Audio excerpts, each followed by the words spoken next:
Press meet కంటే ముందుగా ముఖ్యంగా మీడియా మిత్రులకు ఒక విజ్ఞప్తి.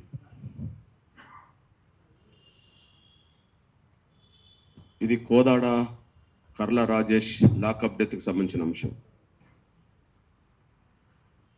కర్ల రాజేష్ లాకప్ డెత్ గురై చనిపోయింది ఈ రోజుకు 2 నెలలు. నవంబర్ 16, ఇవాళ జనవరి 16లో ఉన్నాం. 60 రోజులుగా ఈ మూమెంట్ నడుస్తున్నది. ప్రత్యక్షంగా ఎంఆర్పిఎస్ పరంగా నేను ఇన్వాల్వ్ అయ్యి ఢిల్లీ నుండి వచ్చినాక 26వ తారీఖు నుంచి మొదలుకుంటే 50 రోజులు. ఈ 50 రోజుల్లో ఇప్పటికీ కోదాడ మొదలుకొని సూర్యాపేట, హైదరాబాద్ లెవెల్లో నిరంతరం పోలీసుల చేత లాకప్ డెత్ గురైన అంశం మీద నిరంతరం మాట్లాడుతూ వస్తున్నాం. మీకు ఒక విజ్ఞప్తి చేస్తున్నా, దయచేసి లాకప్ డెత్ గురై 60 రోజులు అవుతుంటే ఒక్క మెయిన్ మీడియా దాని మీద ఒక ఇంటర్వ్యూ తీసుకోలేకపోయింది. ఒక మెయిన్ ఎలక్ట్రాన్ మీడియా దాని మీద ఒక స్టోరీ బోర్డు చూపెట్టలేకపోయింది. నా సోషల్ మీడియా మీదనే ఇప్పుడు నేను ఎక్కువ ఆధారపడ్డా. సోషల్ మీడియా తమ్ములు ఎవరు కూడా కోదాడకి వెళ్ళి పరిశీలించినట్టు కనిపించట్లా. మనిషి ప్రాణానికి సంబంధించిన అంశం. మనుషుల ప్రాణాలు తీసి మేము తప్పించుకుంటామని చెప్పి అహంకారంతో పోలీసు యంత్రాంగం ప్రదర్శిస్తున్న విషయం మీరు చూడండి. నిన్న ఒక ఎన్టీవీలో ఎవరి మీదనో పోలీసులు అరెస్ట్ చేసిండ్రు అని చెప్పి ఏదో కేసులో దుష్పరిచారు. ఒక చిన్న విషయమో అది ఏ విషయమో మీరు పరిణామం తీసుకోండి. దాని మీద మన మెయిన్ మీడియా బాగా ప్రచారం చేస్తుంది. కానీ ఒక దళితుడు లాకప్ డెత్ విషయంలో ఒక స్టోరీ ఒక స్టోరీ చూపెట్టలేకుండా పోయింది. ఎవరు ఒక ఇంటర్వ్యూ తీసుకోలేకుండా పోయారు. అంటే దళితుల పేద వర్గాల ప్రాణాలు పోయినా పట్టించుకోరు. కానీ మమ్మల్ని అరెస్ట్ చేస్తే మాత్రం మొత్తం పత్రికా స్వేచ్ఛకే మొత్తం భంగకరమైంది అనే పద్ధతిలో, మీడియా స్వేచ్ఛకే భంగకరమైన పద్ధతిలో చూపెట్టడం జరుగుతుంది. ఇది న్యాయం కాదు. 50 రోజులుగా దీని మీద వాదిస్తున్నాం. మేము పెట్టే ఏ వాదనలో చిన్న పొరపాటు ఉన్నా నేను సారి చెప్పగలను. ఈ కేసు నుండి నేను వెనుకకు తగ్గగలను. మీరొక్కసారి నా విజ్ఞప్తి మేరకు మీరు ఏ తేదీ ఇస్తే ఆ తేదీ నేను కోదాడకు తీసుకెళ్తాను. మిమ్మల్ని ఒక ప్రత్యేక బస్సు పెట్టాను సరే, నేను మీ ఎంబడి వస్తా. ఒక ప్రత్యేక బస్సు పెట్టాను సరే, హైదరాబాద్ నుంచి ఎలక్ట్రానిక్ మీడియా, ప్రింట్ మీడియా పెద్దల్ని, సోషల్ మీడియా తమ్ములు చెల్లెలందరినీ నేను కోదాడకు తీసుకెళ్తాను. ఒక్కసారి అక్కడికి వచ్చి వాస్తవాలు ప్రచారం చేయండి. వాస్తవాలు మాత్రమే సమాజం దృష్టి తీసుకురండి. ఆ ఒక్క విజ్ఞప్తి చేస్తున్నాను నేను. బాధ సంఘటన జరిగి నాటికి 2 నెలలు ఎంఆర్పిఎస్ పూర్తిగా ఇన్వాల్వ్ అయ్యి దాని మీదనే కాన్సన్ట్రేట్ చేస్తున్నది. 50 రోజులు వాటికి ఎవరు పట్టించుకోవాలా. ఇంతెందుకు ఒక రాజకీయ పార్టీ నాయకులు కూడా అక్కడికి పోలే. రాజకీయ పార్టీలకు దళితుల ప్రాణాలు, వాళ్ళ ఓట్లు కావాలి కానీ వాళ్ళ ప్రాణాలు పోయినా పట్టించుకోరు. మన మీడియా పెద్దలకు వర్గ దృక్పథం ఉండద్దు, అందరి కోసం ఉండాలా. మాకు అన్యాయం జరిగినప్పుడే మేము రోడ్డు ఎక్కుతామని కాదు. సొసైటీలో ఎవరికి అన్యాయం జరిగినా రోడ్ ఎక్కే మనస్తత్వం కలిగి ఉండాలి. వాస్తవాలు చూపెట్టే మనస్తత్వం కలిగి ఉండాలి. ఎక్కడొక్క దాకా అది లోపించింది.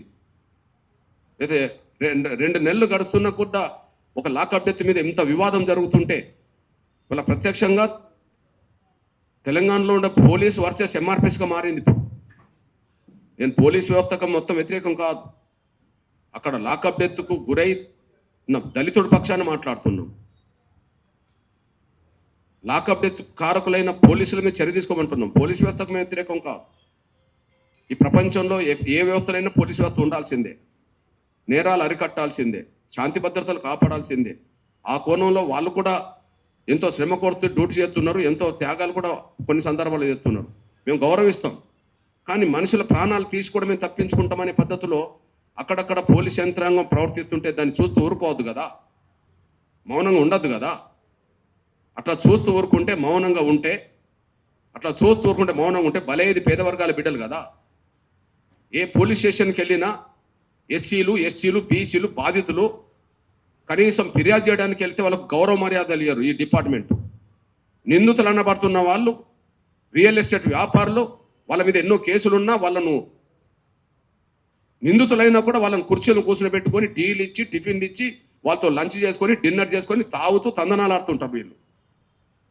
పేద వర్గాలకు సంబంధించిన బాధితుల వినతి పత్రాలకు ఫిర్యాదులకు విలువనివ్వరు. ఉన్నత వర్గాలకు సంబంధించిన వాళ్ళకు ఊడిగం చేస్తుంటారు. ఇది సీరియస్గా తీసుకున్న కేసు కాబట్టి మేము వెనుకకు తగ్గడానికి అవకాశం లేదు కాబట్టి చెప్తున్నాను. న్యాయమా కాదా మీరు వచ్చి ఒకసారి తేల్చండి. మీకు అప్పీల్ చేస్తున్నా, మీ సోదరుడిగా 30 ఏళ్ళ ఎంఆర్పిఎస్ పోరాటంలో ఏనాడు పోలీసులతో ప్రత్యక్షంగా మేము అజేయలే. శాంతియుత పోరాటాలకు మేము విలువనిచ్చాం, ప్రజాస్వామ్యబద్ధంగా ఉద్యమాలు చేశాం, చాలా సమస్యలకు పరిష్కార మార్గం తీసుకొచ్చాం యొక్క ఎంఆర్పిఎస్ ఉద్యమం. కానీ ఇప్పుడు దారుణంగా అక్రమ నిర్బంధంలో చిత్రహింసలు పెట్టి చనిపోవడానికి దారితీసింది పోలీసుల వల్ల. 60 రోజుల క్రితం లాకప్ డెత్ జరిగితే 50 రోజుల పాటు ఈ అంశాన్ని ఎంఆర్పిఎస్ ముందుకు తీసుకెళ్తుంటే ఎలక్ట్రానిక్ మీడియా వాస్తవాలను బయటికి తీసుకోవడానికి ఒక్క ప్రయత్నం చేయలే. మెయిన్ ప్రింట్ మీడియా కనీసం ఎట్లా జరిగిందనే విషయం తెలుసుకోవడానికి ఒక సీనియర్ రిపోర్టర్ని పంపలే. ఇవాళ అంతో ఇంతో సమాజం ముందు సోషల్ మీడియా వచ్చిన తర్వాత కొద్దిగా ఏదైనా సంఘటన జరిగితే వెంటనే సమాజానికి వెళ్తున్నది. నా సోషల్ మీడియాలో మిత్రుల విజ్ఞప్తి చేస్తున్నా, మీరే శ్రద్ధ పెట్టకపోతే ఇంకెవరు శ్రద్ధ పెట్టారు? ఎలక్ట్రానిక్ మీడియా, ప్రింట్ మీడియా కొన్ని వర్గాల ప్రయోజనాలు కాపాడుతున్నది.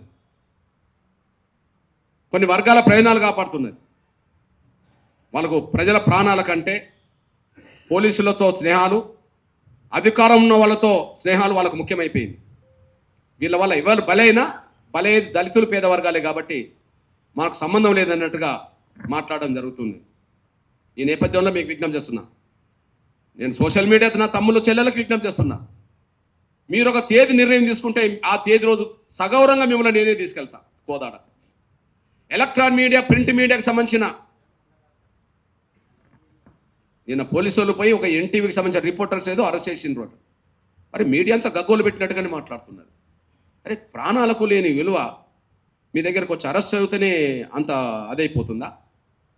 అరెస్ట్ అక్రమే నేను ఖండిస్తా. దాని గురించి ఎందుకు మాట్లాడతలేరు? ఎందుకు ఒక స్టోరీ బోర్డు పెట్టలేదు? ఎందుకు ఒక ఇంటర్వ్యూ తీసుకోలేదు? ఎందుకు ఆ కుటుంబం తల్లి 60 రోజులుగా డీజీపీ దగ్గరకు వస్తుంది, ఎస్సీ కమిషన్ దగ్గరకు వచ్చింది, మానకుల కమిషన్ దగ్గరకు వచ్చింది, అంతటా తిరగరాని తిరిగే చోట్ల తిరుగుతూనే ఉన్నది. ఆ తల్లి ఆవేదనకు విలువనివ్వరా? కన్న కొడుకును కోల్పోయి కనీసం నా కొడుకు చనిపోవడానికి కారకులకు కనీసం చట్టపరంగా శిక్ష జరగాలని కోరుకుంటుంది. నా కొడుకు ఎట్లాగో తిరిగి రాడు, కానీ మరో రాజేష్ చనిపోకుండా ఉండాలంటే దీని కారకులైన వాళ్ళ మీద చట్టపర శిక్షలు ఉండాలని కోరుతున్నది. నేను ఒక్క కర్ల రాజేష్ గురించే కాదు, భవిష్యత్తులో మరిన్ని కర్ల రాజేష్లు జరగద్దు. ఇప్పుడు కర్ల రాజేష్ కాడ ఇన్ని నేరాలకు పాల్పడ్డా సాక్ష్యాలను కనుమరుగు చేయడం కూడా నేరమే కదా. ఒక మర్డర్ చేసిన వ్యక్తి రక్తాన్ని తుడిచిండు అనుకోండి, లేదా ఒక మర్డర్ చేసిన వ్యక్తిని ఎవరన్నా షెల్టర్ ఇచ్చిండు అనుకోండి, అవి కూడా నేరమ కింద వస్తుంది కదా. మరి మీరు లాకప్ డెత్లో చంపి పోలీసు వాళ్ళు ఏం చేస్తున్నారు? పోస్ట్ మార్టం రిపోర్ట్ని పక్కదారి పట్టి ఇస్తారు. ఇక్కడ ఎంఆర్ఓ ఉన్నాడు, ఆయన ప్రేక్షక పాత్ర పోషించిండు. పోస్ట్ మార్టం నిర్వహించే రోజు ఎంఆర్ఓ అక్కడ ఉంటాడు. ముషిరాబాద్ పోస్ట్ మార్టం చేసే సమయంలో అక్కడ ఉండాలి. ఆయన ప్రేక్షక పాత్ర పోషించిండు. ఆయన పెట్టాలి వీడియోగ్రాఫర్ను. నాకు సంబంధం లేదు, పోలీసు వాళ్ళే పెట్టిండు అంటాడు. గాంధీ ఆసుపత్రి చుట్టూ పోలీస్ స్టేషన్ ఉన్నది కదా, గాంధీ ఆసుపత్రిలో వీడియోగ్రాఫర్ ఉన్నారు కదా.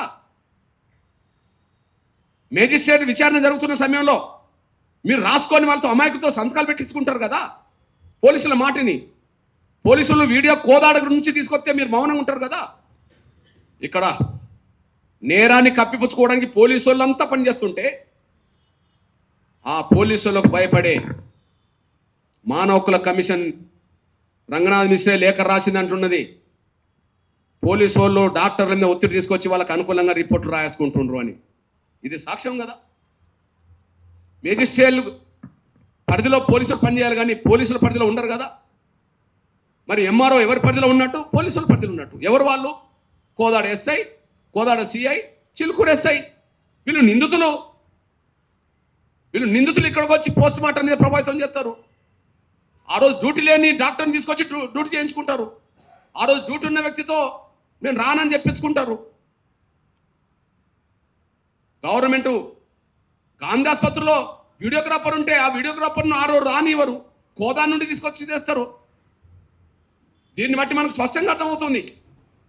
మళ్ళీ చెప్తున్నా, గత 2 నెలలుగా పోలీసులు కేసును కనుమరుగు చేయడానికి, సాక్ష్యాలన్నీ మాయం చేయడానికి ప్రయత్నం చేస్తుంటే ఎంఆర్పిఎస్ వాళ్ళు మాయం చేయాలన్న ప్రతి చోట వాటిని వెలుగు తీసే ప్రయత్నం చేస్తున్నది.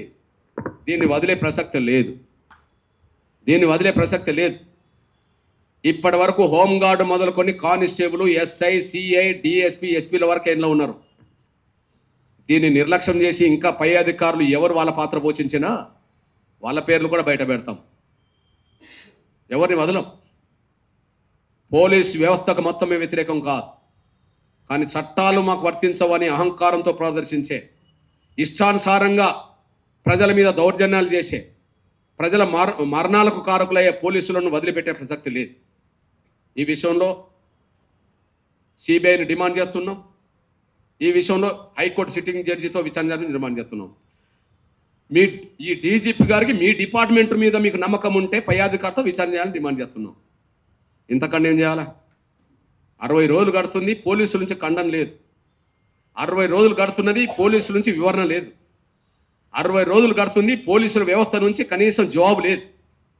వాళ్ళు వివరణ ఇవ్వరు, వాళ్ళు జవాబు చెప్పరు, వాళ్ళు ఖండించరు. దీన్ని బట్టి చూడవచ్చు, అక్కడ ఎస్ఐఓ, సిఐఓ, డిఎస్పీఓ, ఎస్పీఓ లేదా ఇక్కడ డీజీపీ వరకు ఈ రిపోర్ట్ వచ్చింది కదా. కర్ల రాజేష్ మరణం అది అనారోగ్యానికి గురై చనిపోయిండే తప్ప మాకు సంబంధం లేదని చెప్పి ఒక్కరు మాట్లాడతలేరు బహిరంగంగా. దాన్ని బట్టే కర్ల రాజేష్ మరణానికి పోలీసులు ఎంత కారణమో అది వాళ్ళకే తెలుసు కనుక ఆ కేసు సాక్ష్యాలను మాయం చేయడానికి, ఆధారాలను మాయం చేయడానికి డాక్టర్ల మీద, ఇతర వ్యవస్థ మీద వాళ్ళు ప్రభావితం చేస్తున్నారు. అందుకే ఇది సాక్ష్యంగా కనిపిస్తున్నాయి.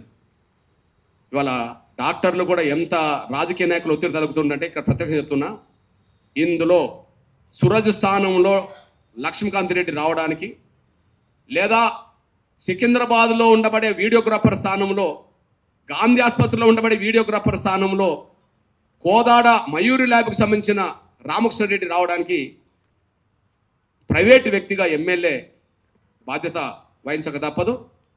ఆమె సూచన మేరకే ఎస్పీ పనిచేస్తున్నాడు. ఇప్పుడు మంత్రి కూడా ఇన్వాల్వ్ అయినట్టుగా ఉన్నది.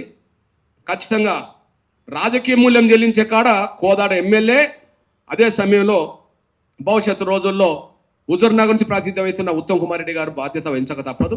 ఎందుకంటే వీళ్ళని కాపాడుతున్నది, వీళ్ళని వెనుక వేసుకొని వస్తున్నది అటు కోదాడ ఎమ్మెల్యే పద్మావతి రెడ్డి గారును ఉత్తమ్ కుమార్ రెడ్డి గారే. వీళ్ళు బాధ్యత వహించక తప్పదు. అందులో భాగమే దీన్ని మరింత ఉద్యమంగా మలచడం కోసం ఈ నెల 18న అంటే రేపు లేదు ఎల్లుండే సూర్యాపేటలో ఎంఆర్పిఎస్ అనుబంధ విభాగాల రాష్ట్ర సదస్సు అక్కడ జరగబోతుంది. దాన్ని బట్టి ఈ కేసును మేము ఎంత సీరియస్గా తీసుకోబోతున్నామో రేపు రుజువు చేస్తామనేసి కూడా మర్చిపోదు. ఇక్కడ ఎవరిని వదిలిపెట్టే ప్రసక్తి లేదు. భవిష్యత్తు రోజుల్లో ఈ ప్రభుత్వానికి ప్రజల ప్రాణాల పట్ల విలువను ఇవ్వదలుచుకుంటే సిట్టింగ్ జడ్జితో విచారణకు సిద్ధం చేస్తుందో లేదా సిబిఐను కోరుతుందో ముఖ్యమంత్రి రేవంత్ రెడ్డి గారు తెలుసుకోవాలి. ఇంకా మేము అన్ని వ్యవస్థల దగ్గరికి వెళ్తామనేసి కూడా గుర్తు చేస్తున్నాం. రేపు లేదు ఎల్లుండే స్టేట్ ఎగ్జిక్యూటివ్, అన్ని అనుబంధ విభాగాల స్టేట్ ఎగ్జిక్యూటివ్ సూర్యాపేటలో జరగబోతుంది. భవిష్యత్తు కార్యాచరణ అక్కడ రూపొందించబోతున్నాం. ధన్యవాదాలు. నా తమ్ములు మీ అందరు విజ్ఞప్తి చేస్తున్నా, ఒక్కరోజు మీరు అనుకున్న టైంకే నేను మీరు సగౌరవంగా తీసుకెళ్తాను. ఒకసారి కోదాడ రావాల్సిందిగా ఇక్కడ సోషల్ మీడియా నా తమ్ములను, ప్రింట్ అండ్ ఎలక్ట్రానిక్ మీడియా పెద్దల్ని, సోదరులందరికీ సోదరు మనందరికీ నేను విజ్ఞప్తి చేస్తున్నాను. మా ఆహ్వానాన్ని లేదా ఆ తల్లి పడే బాధల్ని మీరు అర్థం చేసుకొని మీరు వస్తారని చెప్పి నేను ఆశిస్తున్నాను. నేను